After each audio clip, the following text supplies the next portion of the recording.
விஜய் டிவியில் ஒளிபரப்பாகி வந்துட்டு இருக்கிற பொன்னி சீரியலில் ஹீரோயினாக நடிச்சிட்டு இருக்கிற நடிகை வைஷ்ணவிக்கும் சிறகடிக்க ஆசை சீரியலில் ஹீரோவாக நடிச்சிட்டு இருக்கிற நடிகர் வெற்றி வசந்துக்கும் சில மாதங்களுக்கு முன்னாடி தான் திருமணம் நடந்துச்சு. இவங்க 2 பேரும் சோசியல் மீடியாவில் போட்ட போஸ்ட்டுக்கு சிலர் ஆபாசமாகவும் அருவருக்கத்தக்க வகையிலும் கமெண்ட் பண்ணியிருக்கிறாங்க. அதை பற்றி வைஷ்ணவி தன்னோட வருத்தத்தை தெரிவிச்சிருக்கிறாங்க. அந்த வகையில் இவங்களோட திருமணத்தில் பல சினிமா பிரபலங்கள் உறவினர்கள் கலந்துக்கிட்டு வாழ்த்தி இருந்தாங்க. திருமணத்துக்கு அப்புறமும் இவங்க 2 பேரும் தங்களோட சீரியல்ல பிஸியா நடிச்சிட்டு இருக்காங்க. அதே மாதிரி வைஷ்ணவிக்கு சில மாதங்களுக்கு முன்னாடி ஷூட்டிங் ஸ்பாட்ல காலில் அடிபட்டு இருந்துச்சு. அதனால அவங்கனால ஒரு சில வாரங்கள் ஷூட்டிங்ல கலந்துக்க முடியல.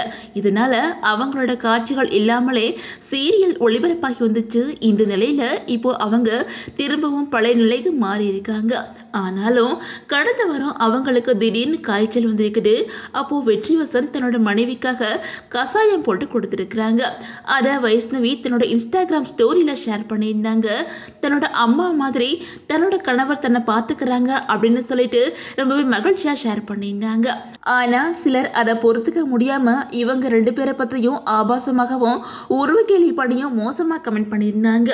இதை வைஷ்ணவி தன்னோட இன்ஸ்டாகிராம் ஸ்டோரியில் ஷேர் பண்ணி தன்னோட வருத்தத்தை தெரிவிச்சிருக்கிறாங்க. அதில் அவங்க என்ன சொல்லியிருந்தாங்க அப்படின்னா, அடுத்தவங்களை வாழ்த்த மனசில்லை அப்படின்னாலும் சிலர் எதுக்காக இந்த மாதிரி அடுத்தவங்க மேலே தங்களோட வன்மத்தை கொட்டுறாங்க அப்படின்னு தெரியல. அதுலேயும் அதிகமானவங்க ஃபேக் ஐடியில் வந்து தான் தங்களோட வக்ரமான புத்தியை காட்டியிருக்காங்க அப்படின்னு சொல்லியிருக்காங்க. அது மட்டும் இல்லாமல் அந்த ஃபேக் ஐடியையும் வைஷ்ணவி தன்னோட இன்ஸ்டாகிராம் ஸ்டோரியில் ஷேர் பண்ணியிருந்தாங்க. அதே நேரம் பிரபலங்கள் அப்படின்னா அவங்களுக்கும் சந்தோஷங்கள் துக்கங்கள் இருக்கும். அவங்க அதை எல்லாட்டையும் ஷேர் பண்ணுறது தப்பான விஷயம் கிடையாது. அதை பார்க்க பிடிச்சிருந்தா பார்க்கலாம், இல்லை அப்படின்னா அதை கடந்து போயிடலாம். ஆனால் அதை பார்த்துட்டு சிலர் ஆபாசமாக திட்டி வர்றதை பார்க்கும்போது அருவருப்பாக இருக்குது. முகத்தை காட்டாமல் இந்த மாதிரி கமெண்ட் பண்ணுறவங்களுக்கு சரியான தண்டனை கிடைக்கணும் அப்படின்னு சொல்லிட்டு பலருமே வைஷ்ணவிக்கு சப்போர்ட் பண்ணி வந்துட்டு இருக்கிறாங்க.